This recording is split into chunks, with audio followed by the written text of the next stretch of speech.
So, we're doing a recording thing, Kev. Are you ready for that? I'm quite ready, yes. Yeah, we're going to talk about Star Trek Beyond. Tell them about Star Trek Beyond. We just saw it earlier today. I've got chocolate on my thumb. I'll deal with that. You talk about Star Trek Beyond. Yeah, Star Trek Beyond is the third movie in the franchise reboot of the original series of Captain James, featuring Captain James T. Kirk and the crew of the Starship Enterprise. The newest film takes place a good few years into the mission, and things are going. Can I stop you for 1 second? Yes. How have you managed to make this so that it doesn't ever peak the audio? I have no idea. Oh. I just my computer did it. There's a setting I'm going to have to find. Okay. Star Trek Enterprise. Yes. The new Star Trek. It's several years into Captain James T. Kirk's journey. 3 to be exact. Yeah, 3 years, and he's quite bored. They're bored, and they've been living in space for a long time, and Captain Kirk's heart's in the right place, but it's been a long time, and they're feeling the pressure. Yeah. And just out of the blue, in this situation, the Starship Enterprise is ambushed by a sophisticated swarm of robot-like things piloted by aliens and they're systematic like a hive mind type control. Yes, like a swarm of bees. In fact, they're referred to as bees by the lead female character. Like that lead female character. Didn't need to mention lead female character. The lead Jayla. Jayla? Yeah, the character called Jaina refers to them as bees, but they are a swarm anyway. So during the Enterprise's 5-year mission, 3 years into it, everyone's a bit tired. They're a bit wary, and then it comes into a situation where the Enterprise finds itself systematically dismantled by this swarm of alien vessels.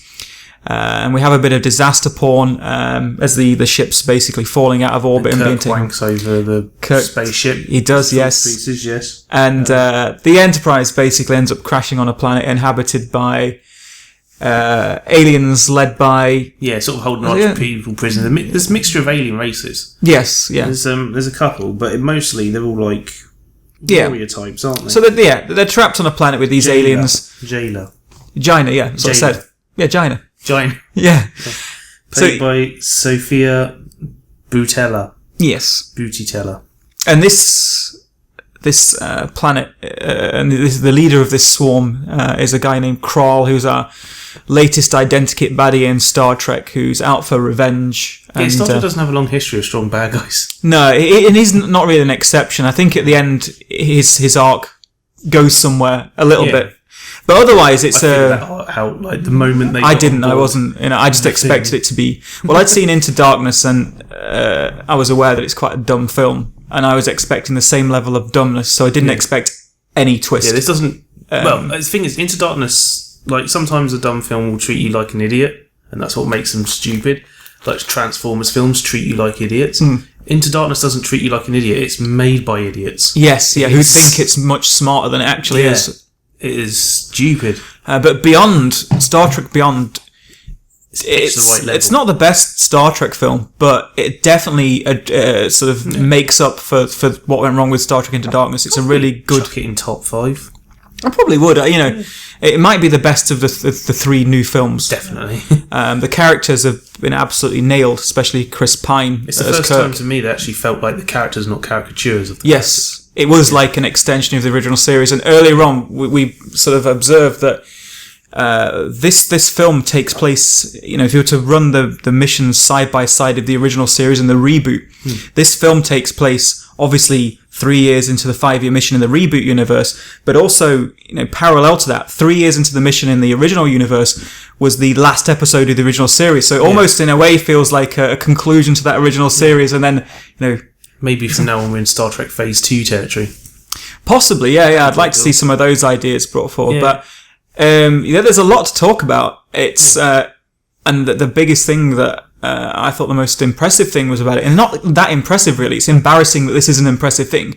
Is it told a coherent story that held up to scrutiny? If you thought about it, the story made sense, whereas it didn't with the previous film.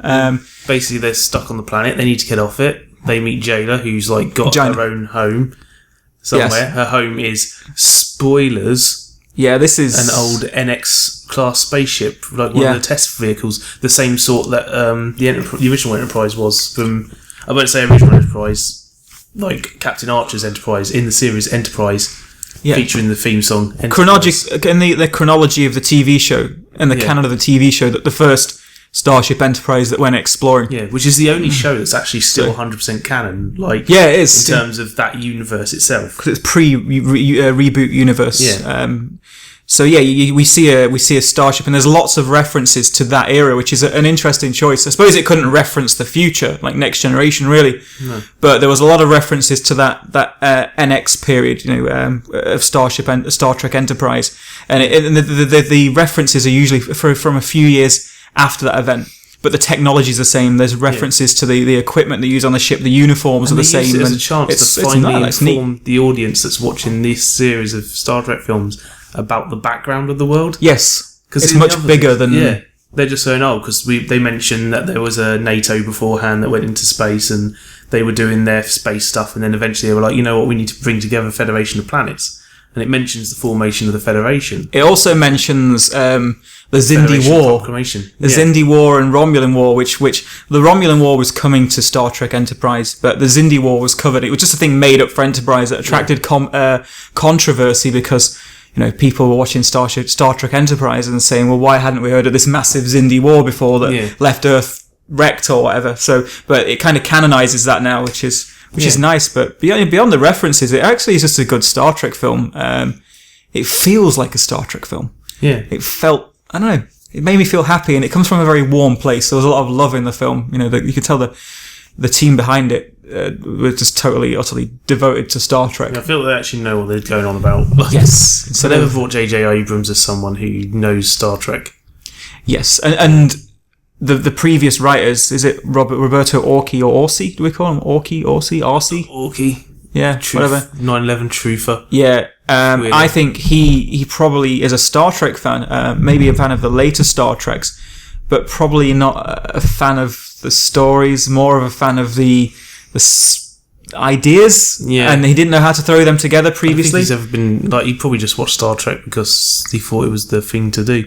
Yes, I don't think he got Star Trek. Yeah, and he definitely didn't get the original characters so much. Although I'm not saying it's just Orki's fault; it's other people. Like the sort of person who would watch, let's say, a film such as Ghostbusters and assume that it's about four dudes doing dude things together. Yeah. And if they weren't dudes, the entire thing's ruined. Yeah, that's exactly it. Yeah, I think Orki admitted that. I don't know. We couldn't. I don't know if it's fair just to be blaming Orki, because I know he was the most vocal person, when it came to contact with the fans. But he does have a consistent track record of writing terrible screenplays. Yeah, I suppose. I mean, then again, the first Star Trek reboot, I thought it was a bit dumb, but it was really good. It was. Yeah.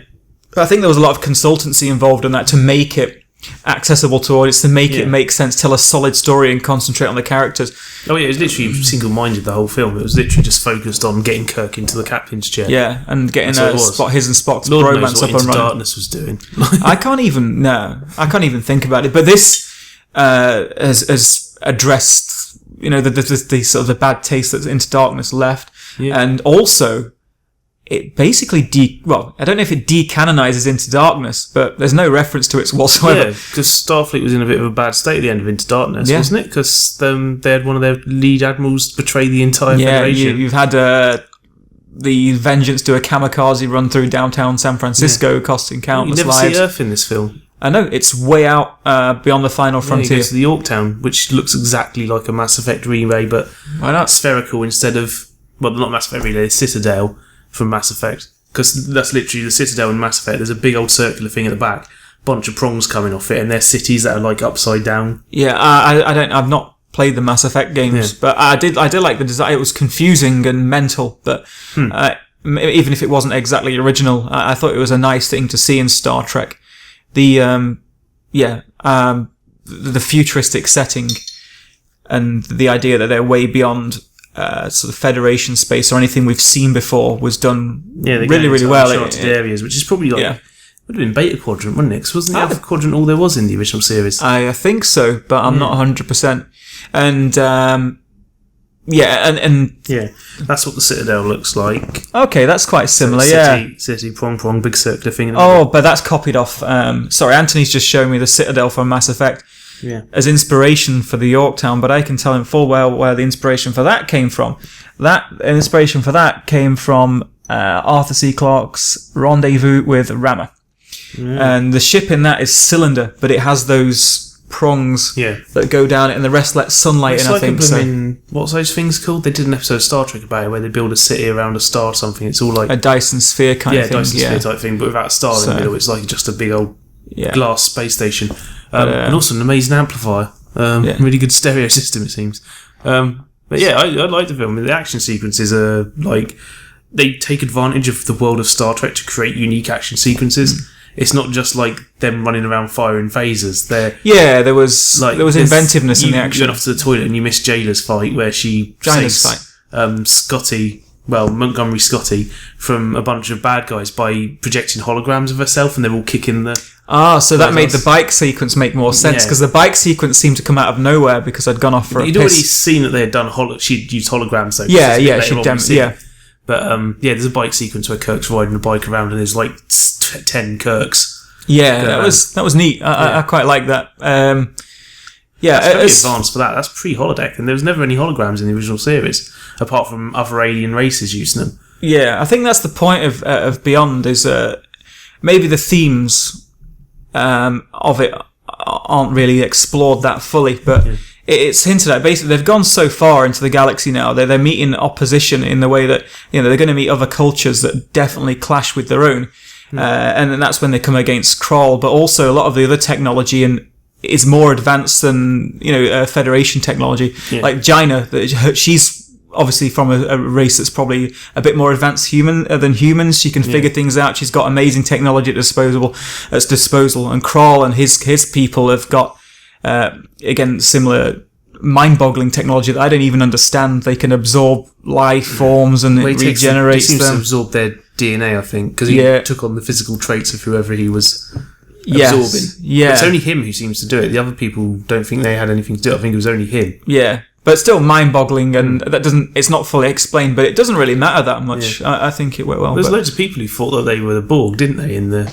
I didn't know. I didn't see it at all, but everyone said, oh, look, they're all wearing black and they've got green stuff on. Maybe it's the Borg before they all became cyborgs. So they weren't weird aliens, they were humanoids. I don't listen to Star Trek fans because we're wankers. Yeah. And the Borg already existed in that time point. They just hadn't got that far into space. Yeah, they've been explored in the Enterprise era. Yeah. And they've been featured. But one thing I'll say about this film is it's probably not 100% accessible to people who are Star Trek virgins. It probably, it's watchable, but if you want to get some other references, or maybe to add weight to the background of the events when it mentions the Enterprise era, it might be better to have a little bit of foreknowledge of that era and what happened in the canon up to that point. It does spend pretty much the first 20 minutes solidly focusing on the characters. Before and what they're up to, shit goes wrong and everything falls apart. Like, you got a really brief action sequence which felt like something from Hitchhiker's Guide to the Galaxy to me. Yes. Where it was funny. Kirk dramatically underestimates the size of his opponents. Yeah. Or overestimates the size of his opponents. But it's like, it focuses on making sure you know the character relationships early on, like how Bones and Kirk are a bit more sort of really close friends, and Spock's like maybe a bit distant but only because of who he is, and you get the feeling that these people know each other and care for each other just as much as they did in the original series. It's really nailed that really well, and coming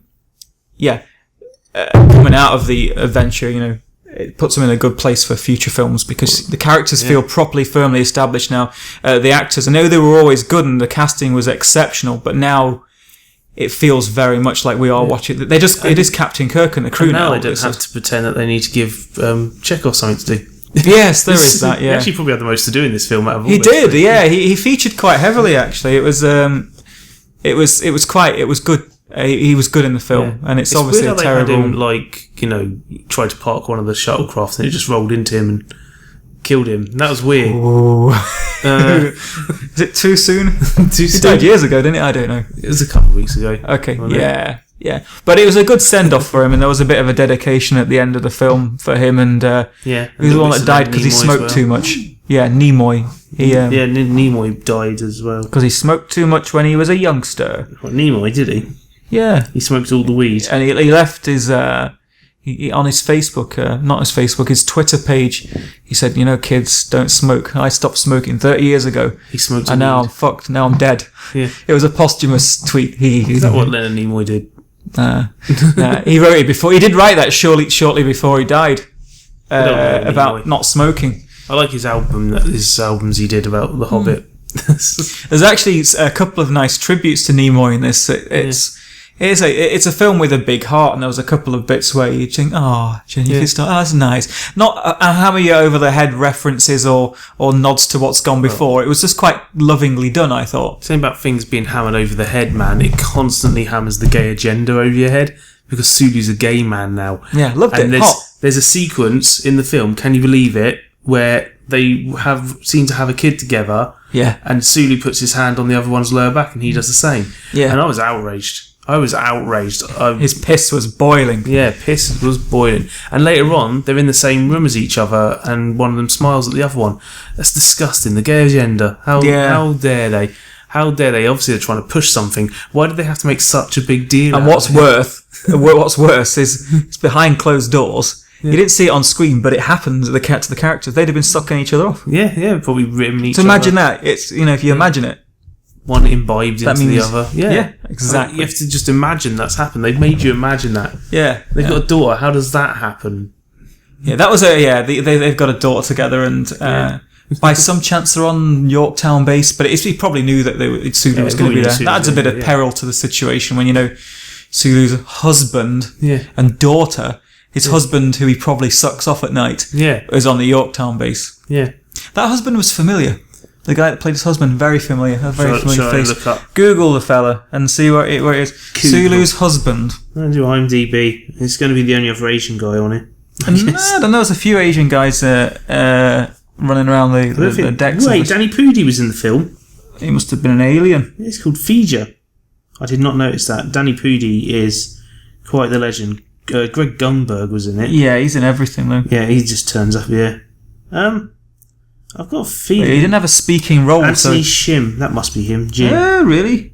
Yeah, that looks like him. I don't know. He looks. That's from when he was younger. I think that's it. Right? I don't know. Yeah, let's just say Anthony Shim is the one who was bumming Sulu constantly through the whole film, just like non-stop. That's definitely. I don't think there's any other Asian people on the fruit apart from there's lots Leah Lamb. There's some Asian ladies, but no. No, just people. Yeah, I was a bit back to the film. I think the first act was pretty exceptional actually, and it harked back to the first reboot. So the first reboot, the first 10 minutes, the pre-credit sequence of that was phenomenal. It's one of the best 10 minutes of any film I've ever seen, where Nero appears from the future and starts hammering the starship with Captain Kirk's dad on it. And Star Trek in Darkness almost sort of it features scenes very similar to that. There's a lot of starships. Starts off them on another planet, doesn't it? Breaking the Prime Directive. Put in the sorry, I meant Beyond. I didn't mean Into Darkness. Sorry, sorry. In Beyond, it has similar scenes to what we saw at the beginning of the first reboot, and it's just after he's talking about his dad. So he's got daddy issues. He's wondering who he is and who his dad was, and then he faces a very similar situation to his dad faces, and the Enterprise is just ripped to pieces. So that's your first act, and then the middle act is basically on the surface of the planet, and it was fun. That was when all the character moments shone through, but not a great deal happened apart from them trying to survive and fix up the NX ship. Yeah, and then as it's going into the final act, I was expecting it to just be resolved like the other films, where all of a sudden, the first Star Trek reboot was resolved when they decided to go and fight Nero on the ship, and that was it. And Into Darkness, fuck knows what happened there, but all of a sudden they're fighting on a barge, and that's it.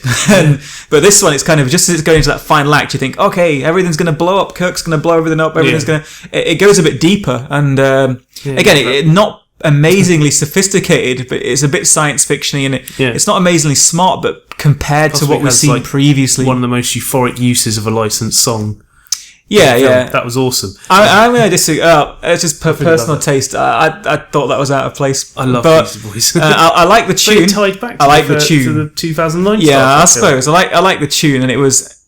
If anything, it was a bold choice, but I just didn't like it. It just didn't sit well with me. I love just the whole idea of them playing raucous, like sort of reckless style music hammering to through, destroy their opponents. Yeah. And then it all timed up perfectly so that when the sort of why part comes into the song, that's where they switch it on the station. Yeah. And the whole station goes boom, and the entire lot just goes. Like, that was brilliant. It was creative, but I say it just felt a little bit out of place and wrong for me. That's a Simon Pegg thing, though. You notice in Simon Pegg films, there's always a sequence with music put in time to action. Yeah, okay. Like "Don't Stop Me Now" in blooming Shaun of the Dead and stuff. It was a neat sequence. I just thought the choice of because you have to spoil it really, and to say exactly what's happening. Not a big spoiler, but we won't go any further. But but after that's not the end of the film, and I expected that to be the finale. The film does go on for a bit longer, and it's a welcome extension to what you expect it to end. How you'd expect it to end. The space battle thing running the same time as the finale, and it would have been in between Star Wars style. That's good, but instead they had that big sequence, and then they went for the actual. It progresses onwards, and there's quite a big bit set on the start. More of a personal fight, giving the actors a chance to interact, but having just as big a sort of threat level. Let's talk character arcs. I'll start off. Well, Sulu starts off with us not knowing he's gay, and then by the end, we're very much aware he's gay and his agenda. That's not his agenda. That's not a character arc. No. That's bigotry, and you not knowing, not even conceiving that someone who you've never seen. I know you're not a bigot, really. You're being ironic, but George Takei said he wasn't keen on the character being made gay. George Takei is a homophobe, and he needs to fucking get a grip. Even though the original series never established that he wasn't ever. Like, he never had a girlfriend. There was one I think there was where he flirted with someone. He flirts with females, but then again, I'm straight, and sometimes I flirt with blokes, just because I think it might get me drinks. Yeah. So, but character arcs, that's Kirk's got a curious arc, and it felt a bit flat. He's been out for 3 years, and he's wanting to become a vice admiral. And move on to get out of being a captain, and that kind of goes away again at the end. And he it doesn't feel like an arc; it feels very forced. He's been out there, he's done this job, and he's a bit tired, and he wants to kind of retire, which makes no sense. He'd come to he's surely in his head he'd be thinking maybe I need a break. Or I guess he's never. Maybe the whole thing is that he hasn't had a mission this exciting in those 3 years, and that's reminded him why he enjoys. Maybe because he does say. It's become rather episodic. That's another thing, just quickly before we talk about more character arcs, is Captain Kirk does a log, which is I think amazing. I don't think he's done it in the other ones. No, there's not been a captain's log in a Star Trek reboot. No, and it was a good one. He whipped it out and he gave it a good thrashing. Yeah. And he really did. It really set the scene. So back to character arcs, we've got Spock as well. Well, obviously. After Leonard Nimoy died, that plays quite a significant part in the film, and it reminds Spock of his own mortality because, in a way, he's aware that he's died. Yeah. Because obviously there's 2 Spocks in this. But will he ever travel back in time? This Spock? I'd do it just to cheat death and change the future to cheat. So Spock's following that arc. He's coming to terms with his own death, and there's some cute references or acknowledgement of the original crew in there as well. Yeah. And the rest of the characters all learn that they're really good at working together. Yeah, well done. Which they probably knew that anyway. There's a lot more focus on Spock and McCoy being buddies. I like always been one of those things where they're buddies, but they don't like to admit they are.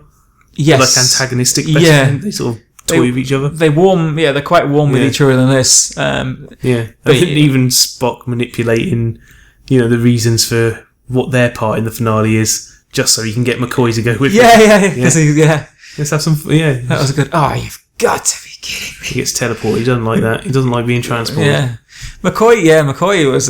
Which is right, because philosophically, every time you use a transporter, you die. You die, and then the person that lives on as a copy is not you. It's a copy. Yeah.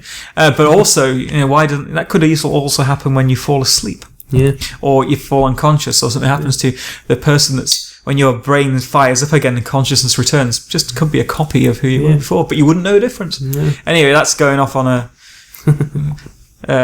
Descartes-style philosophical tangent there of who we are and what it means to be conscious and the nature of self. If they rip apart the Enterprise and then rebuild it at the end, is it still the same Enterprise? No, it absolutely is not. Yeah, the Enterprise A at the end. Spoilers. Yes, and that's one thing I've been finding frustrated because. I'm quite superficial, and I just want to know if there was going to be a new Enterprise at the end. Yeah. And I got some very flimsy answers when asking people on Twitter. Yeah. And yes, there is. Is it different? It's a little bit different, yeah. It's got the kind blue of shield. sleeker. It's got longer nacelles, fatter nacelle pylons, and It blue. looks kind of like the Enterprise B to me, rather than Enterprise A. Yeah, it's warp ends are blue and swirly now, aren't they, rather than red and swirly? Yeah. Yeah, it looked good, but you definitely see it, and it's definitely different, but not amazingly different from what we'd seen before. And it's not a big deal to most people, but I wanted to know that, and I had to go and watch the film to find out. People wouldn't spoil it for me. Jerks, how dare they? I hate Star Trek fans. No. So overall, yeah, it's a well put together film. It's not perfect. It's got its weak parts. Namely, I'd say that the weakest parts of it were just some of the action sequences were too much for me. Like I found it difficult to track what was going on.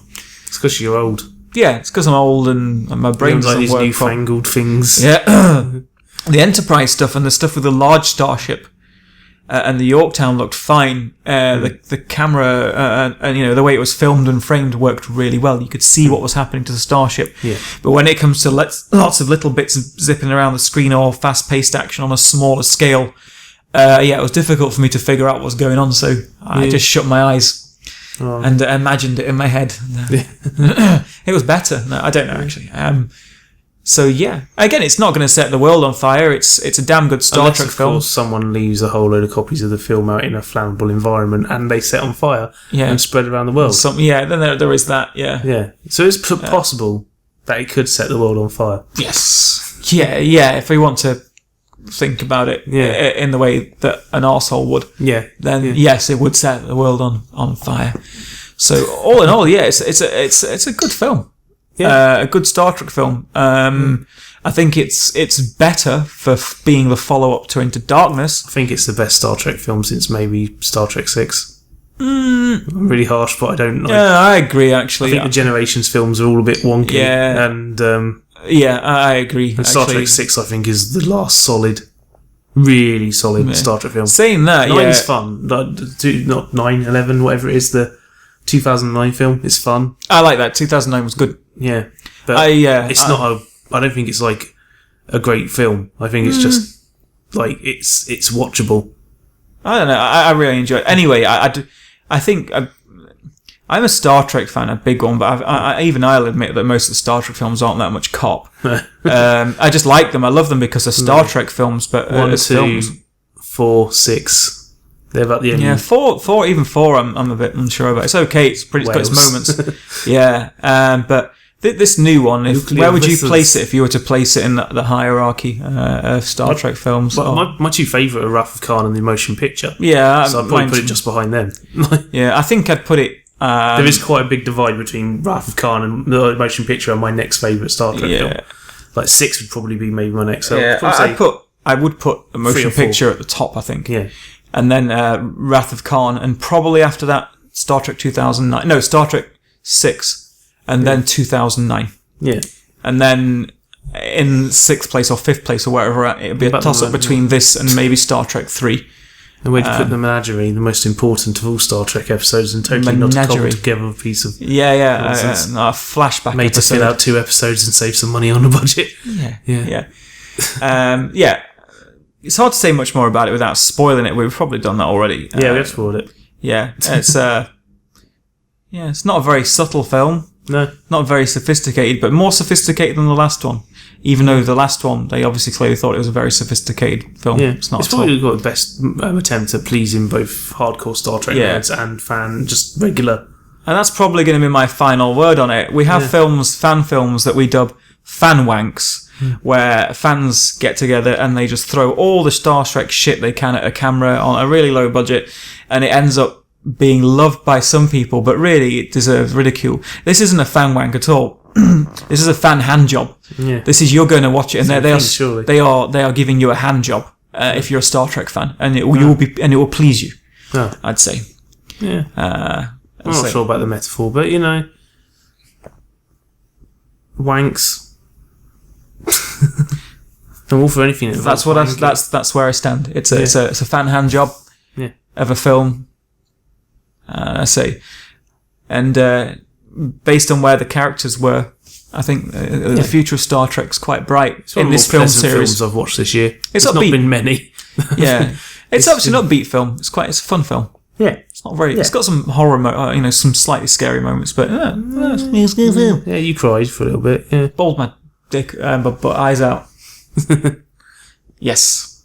So yeah, I'd give it 7 out of 10 if we're giving scores. I don't give scores. So 71.8%. No, what you do when you give a score. The professional way to do it is just go silent. Just go 6.4. No context. Just not even explaining it's a score. Yeah. Yeah. Okay. Nah. It's an amazing game. Brilliant. Lots of fun. Like, just go 3.2. Out of 5, out of 10, out of 100, out of whatnot. 5 out of 7. Was it 7 out of 5? Actually, my preferred review score that I'm going to use from now on, and I keep saying I'm going to use it, is it's going to be a 0 or a 1. Ah, yeah. Binary. Yeah, it's either not worth watching or it is. And Star Trek, for me, would get 1 out of 1. Nice, well done. Yeah. Well done, Star Trek Beyond. Yeah, it's been a good summer movie. Yay. Good Trek film as well for the fans. Yay. I guess that's where we end it. Bye. Bye. Bye.